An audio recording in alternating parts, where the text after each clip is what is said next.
Hi, I'm Kendall. I've got a new story for you today. It's about a mother's breaking point, the cold reality of family entitlement, and the moment I finally realized that my silence was only feeding their cruelty. Let's dive in. My 11-year-old son spent an entire week crafting a solid oak family photo frame, hand-carved with the careful words, "Happy 40th Anniversary, Grandma and Grandpa." My father looked at it for a few seconds of deafening silence, then casually tossed it straight into the stainless steel trash can in the middle of the restaurant lobby. The metal clanged with a hollow, bone-dry sound. He simply said, "This is worthless." My mother stood beside him, not even glancing at her trembling grandson, and added coldly, "We don't want this showing up in our professional family photos tonight." For years, I had played my part in this family quietly, ensuring everyone had what they needed while I stayed in the shadows. I had blindly hoped that my constant sacrifices would finally buy a seat at the table for my son. But as the sound of that wood cracking echoed through the hall, I realized that some people don't deserve the lifestyle I've been protecting. I stood up, gripped Caleb's hand as it went cold from heartbreak, and said the one thing that made the entire room freeze, because they forgot who was actually holding the keys to everything they owned. Subscribe to the channel and hit the notification bell right now to see how a single mother strikes back when her son's love is trampled underfoot. You won't want to miss the shocking truth behind what happened next. The persistent drizzle of Portland had been drumming against the tin roof of Grandma Evelyn's workshop for 6 straight days, a rhythmic backdrop to the sound of Caleb's sandpaper on raw wood. While the rest of the city rushed through the gray afternoon, my 11-year-old son remained hunched over a workbench, his fingers dusty with oak particles. He wasn't just building a frame, he was pouring every ounce of his quiet hope into those joints. My grandmother Evelyn sat in her old wicker chair nearby, her eyes sharp despite her age, watching his every move with a mixture of pride and a heavy kind of sadness that I didn't quite understand yet. She reached out with a weathered hand, tracing the grain of the wood Caleb had chosen. "You see this, Caleb?" she whispered, her voice barely audible over the rain. "There are gifts bought with money that people forget by morning, and then there are gifts crafted with the heart. Those are the ones that carry the weight of a person's soul." Caleb looked up, his face smudged with sawdust, and nodded with a solemnity that made my chest ache. He believed her. He truly believed that if he made this perfect enough, the invisible wall between him and my parents would finally crumble. I watched them from the doorway, leaning against the damp frame, feeling the exhaustion of a 12-hour shift at the construction firm settling into my bones. My phone vibrated in my pocket, a harsh intrusion into the scent of cedar and old memories. It was my younger brother, Austin. I hesitated before answering, knowing that a call from him rarely brought good news. "Hey, Kendall." He started, his voice dripping with that practiced, smooth charisma that usually preceded a withdrawal from my bank account. "I was just thinking about the anniversary dinner on Saturday.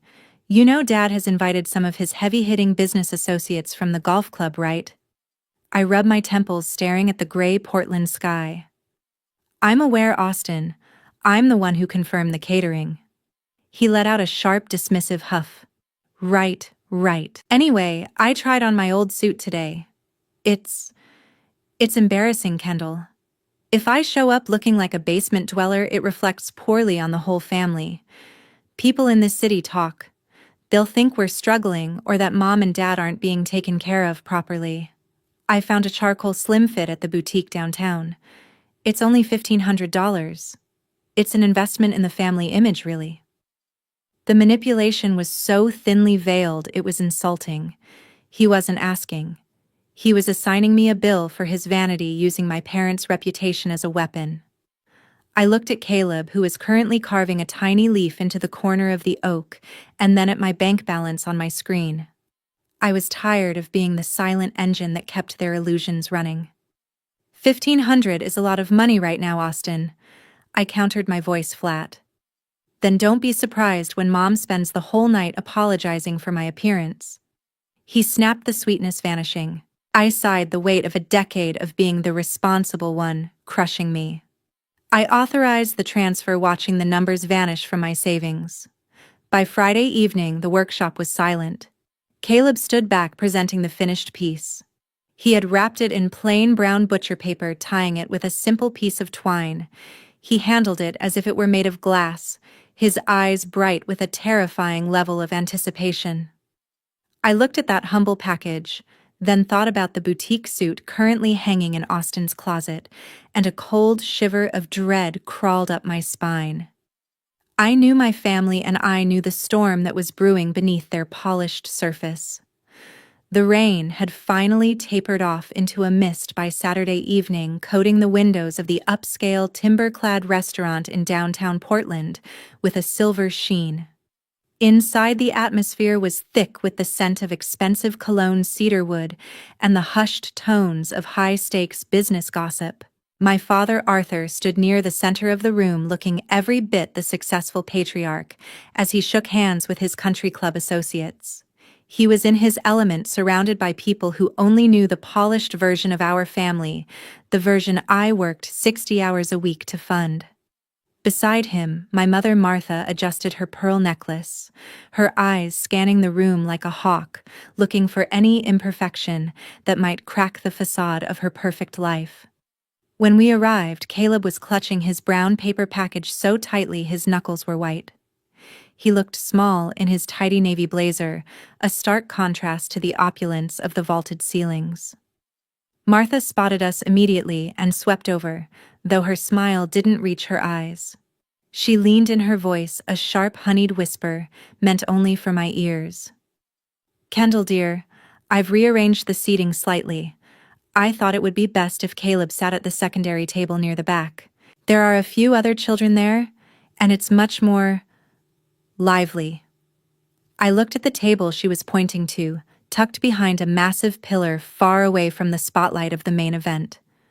She didn't wait for my response before turning to my son. "Caleb, honey, go join the others. It'll be much more fun than sitting with us boring adults, wouldn't it?" She was pretending to be polite, but I saw the flick of her gaze toward his humble, twine-wrapped gift. She was ashamed of him, or rather ashamed that his simple handmade gesture didn't fit the luxury aesthetic she had curated for her guests. Before I could protest, Grandma Evelyn stepped forward, her cane clicking firmly against the hardwood floor. "If the boy is sitting back there, then so am I," she announced, her voice cutting through Martha's artificial sweetness. Martha's face stiffened for a fraction of a second before she forced a laugh. "Oh, Mother, don't be dramatic, but if you insist." I watched as my grandmother led Caleb to the shadows of the back table, leaving me standing alone in the center of a room full of strangers. The arrival of my brother Austin shifted the energy of the room entirely. He strode in wearing the $1,500 charcoal suit I had paid for, looking every bit the successful young entrepreneur he pretended to be. He immediately became the center of attention, leaning against the mahogany bar and regaling my father's partners with tales of his latest venture capital projects, all of which were figments of his imagination fueled by my bank account. Arthur beamed at him, clapping him on the shoulder with a pride he had never once shown me. "That's my boy," he told a local developer. "He's got the vision for the future of this city." I sat at the main table, wedged between a silent accountant and his wife, feeling like a ghost in my own life. Every time I tried to join the conversation, Martha would skillfully redirect it back to Austin's achievements or Arthur's legacy. I was the invisible pillar holding up the roof, ignored, while everyone marveled at the decor. From across the room, I caught Caleb's eye. He sat beside Grandma Evelyn, his gift resting on his lap, waiting with a heartbreaking level of patience for the moment he could finally show them what he had made. The clinking of crystal glasses signaled that the speeches were about to begin, and the room dimmed as a spotlight hit the small stage.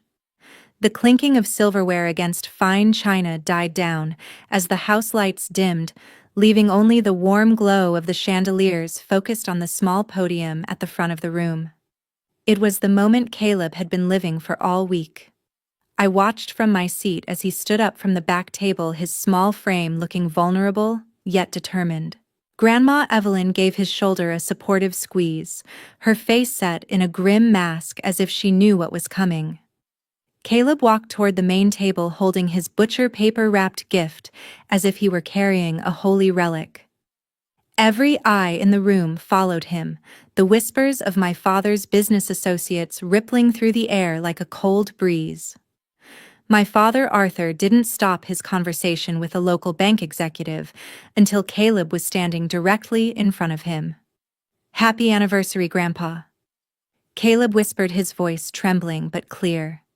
He carefully placed the package on the white linen tablecloth.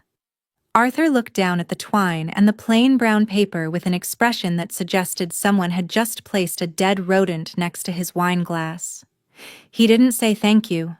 Instead, he reached out with 2 fingers and untied the knot with a slow, agonizing deliberation. As the paper fell away, revealing the solid oak frame and the hand-carved tree Caleb had spent 7 days perfecting, a heavy silence descended over the table. The craftsmanship was undeniable. The grain of the Oregon oak shone under the restaurant lights, and the words, "Happy 40th Anniversary," were etched with a precision that only love can produce. Arthur stared at it for a long, uncomfortable beat. He ran a thumb over the wood not with admiration, but with a clinical kind of disdain. Then, without a word of warning, he pushed his chair back. "Just as I thought," Arthur muttered, his voice carrying clearly to every guest in the vicinity. "Wood scraps." He stood up, picked up the frame by one corner, and turned toward the large industrial-grade stainless steel trash can tucked near the waiter's station. With a flick of his wrist, he tossed it. The metal clanged with a violent hollow resonance that seemed to vibrate through the floorboards. The frame hit the bottom with a sickening crack, the sound of heartwood snapping echoing Caleb's breaking spirit. My son didn't cry out. He just stood there, his arms hanging uselessly at his sides, his face draining of all color until he looked like a ghost. I expected an apology from my mother, or at least a look of pity. But Martha merely sipped her Chardonnay, her face as smooth and unreadable as marble. She looked at me then, at the shocked faces of the guests, and decided that social standing was more important than her grandson's heart. "Kendall, really?" she said, her tone devoid of anger but dripping with a lethal, patronizing coldness. "You should have taught Caleb that some events require gifts of actual value. We can't have this kind of rustic rubbish cluttering the house, especially not when the photographer is waiting to capture our legacy. It's simply embarrassing."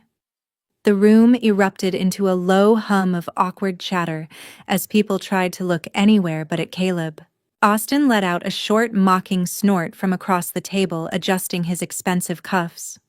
My vision blurred for a second, the heat of 1,000 injustices rising in my chest. I didn't look at my parents. I walked past the main table, ignoring the stares, and reached deep into the trash can. My fingers brushed the cold metal before finding the oak. I pulled it out. The corner was splintered and the glass was cracked across the carved tree, but the wood was still warm from Caleb's hands.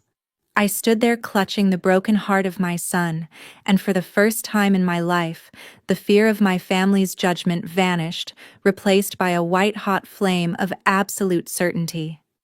The broken frame felt heavy in my hands, its splintered edges digging into my palms like a physical manifestation of my son's heartache. I looked at Arthur and Martha, who were already turning back to their guests, as if the last minute had never happened. The room's low murmur of conversation felt like a swarm of insects in my ears. For a decade, I had been the silent architect of their comfort, the one who worked until midnight so my brother could pretend to be a mogul, and my parents could maintain their social standing in Portland.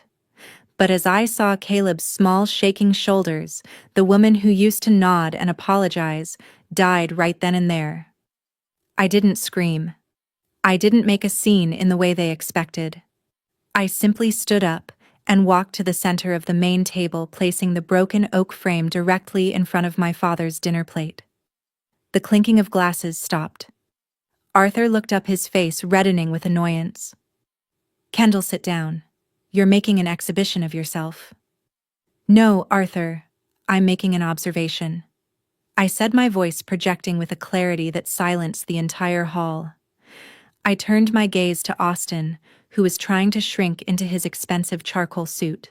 You all admire Austin's success, don't you? You love the way he looks tonight. Well, you should know that the very suit he's wearing was paid for by the money I had set aside for Caleb's dental insurance. I authorized that transfer 3 days ago because Austin claimed his image was more important than his nephew's health.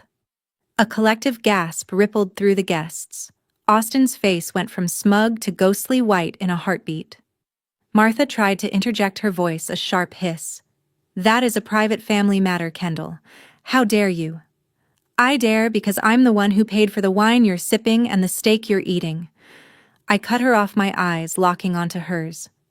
I turned to the room, my voice steady and cold. I have quietly managed this family's lifestyle for years. I paid for the roof over my parents' heads when they overextended their credit. I paid for Austin's failed tuition, his car payments, and his endless startup costs. And I paid for every single centerpiece on these tables tonight. I reached out and snatched the leather wallet Austin had left near his glass. Before he could react, I pulled out the platinum secondary card attached to my account. This is over, I announced, holding the card up for everyone to see. As of this second, this account is frozen. The authorized user status is revoked. And Austin, you'll find your gym membership, your subscription services, and your data plan disconnected by tomorrow morning. I looked at Arthur, whose mouth was hanging open in a mixture of fury and shock. You called my son's heart wood scraps. Well, if you value luxury so much, you can find a way to finance it yourselves from now on. I am done being the bank for people who don't have the decency to be grandparents. The silence that followed was absolute. I could see the gears turning in the guests' heads as they realized the wealthy family they were celebrating was actually a house of cards, held up by a single mother they had just watched them humiliate. I turned away from the table and walked back to Caleb. He looked up at me, his eyes wide, the tears finally starting to spill over. Grandma Evelyn was already standing, her hand resting firmly on his blazer. She didn't say a word to her son or daughter-in-law. She simply nodded at me, a fierce, protective glint in her eyes that told me I had finally done the right thing. I took Caleb's hand, his fingers lacing through mine. Behind us, I heard Arthur finally find his voice shouting my name in a tone that was half command and half desperation, but I didn't look back. I led them toward the heavy oak doors of the restaurant, leaving the shattered remains of their polished facade and my son's broken gift behind in the trash where they belonged. 3 days of absolute silence had passed since I walked out of that restaurant, a silence that was shattered by a frantic, sobbing voicemail from Austin. He claimed that Martha had collapsed from a heart attack brought on by the stress and public shame I had caused. Despite the ice in my veins, the ingrained instinct of a daughter pushed me toward Portland General Hospital. When I arrived at the private wing, the atmosphere was thick with a theatrical kind of grief. Arthur was pacing the hallway, looking haggard, while Austin sat with his head in his hands, though I noticed he was still checking his reflection in the darkened screen of his phone. The moment they saw me, the air changed. There was no relief, only a predatory focus. She's stable for now, Arthur said, his voice gravelly as he cornered me near the nurse's station. But the stress of the bills, Kendall. The bank is calling about the mortgage on the house you promised to cover. If you don't sign these emergency credit authorization forms, they might discharge her before she's ready. You wouldn't want her blood on your hands, would you? He thrust a folder toward me, his eyes burning with a desperate greed that he tried to mask as concern. I looked at the documents. They weren't just for medical bills. They were personal loan guarantees that would have shackled my future to their debts for another 20 years. I felt a wave of nausea, realizing that even with their wife and mother in a hospital bed, their only thought was how to resume the harvest of my life. I was about to speak when the heavy double doors at the end of the hall swung open. Grandma Evelyn marched in looking sharper and more formidable than I had ever seen her. Behind her was a tall man in a charcoal suit carrying a leather briefcase, Mr. Henderson, the family's long-standing attorney. Arthur straightened up looking confused. "Mother, what are you doing here with legal counsel?" "I'm here to witness the end of a tragedy, Arthur." Evelyn announced, her voice echoing with a granite-like authority that silenced his protest. She didn't even look at the hospital room door. Instead, she signaled to Mr. Henderson. "I have seen enough of how you treat those who truly love you. If you cannot respect the heart of a child or the sacrifice of a daughter, then you have no claim to the legacy of this family." Arthur's face went pale. "What is this?" "This," Mr. Henderson interrupted, pulling a notarized document from his bag, "is the finalized amendment to Mrs. Evelyn's estate. She is officially revoking your status as her primary heir. The family workshop, the Portland properties, and all remaining liquid assets are being placed into a protected trust for Kendall and Caleb." The shift in the room was instantaneous. The grief vanished, replaced by a raw, ugly fury. But before Arthur could lunge toward the papers, two uniformed officers rounded the corner. They didn't look at Arthur. They walked straight to Austin, who had suddenly stood up, his eyes darting toward the exit. "Austin Miller," one officer asked. "You're under investigation for unauthorized access to a minor's savings account and identity fraud. We have the digital breadcrumbs of the transfers you made from your nephew's college fund."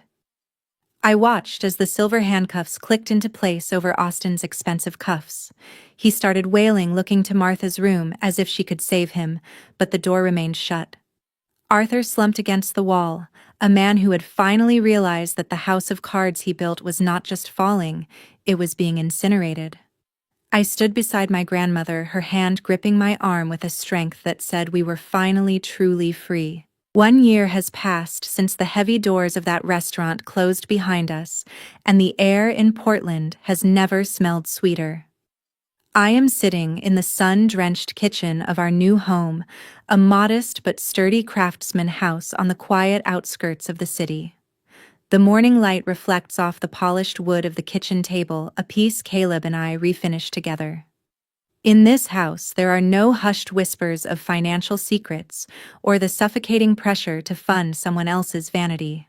There is only the steady, comforting sound of a life built on honesty and mutual respect.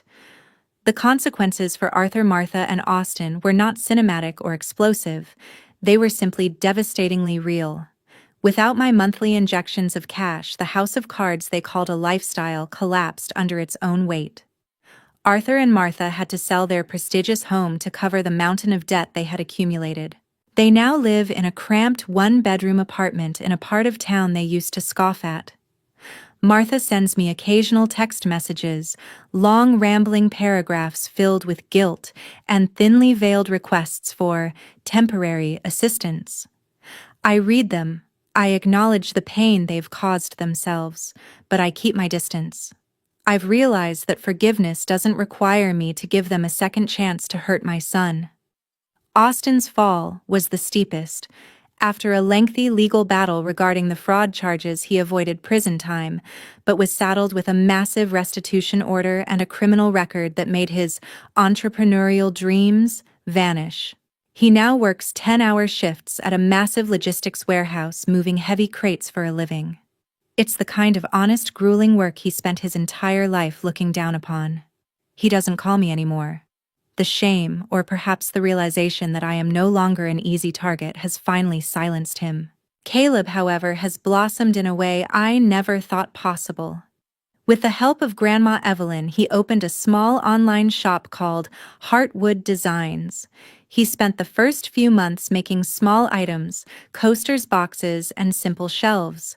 2 months ago, he sold his first professional-grade photo frame to a customer in New York for $300. He didn't use the money for toys. He put it back into his shop and bought a new set of chisels.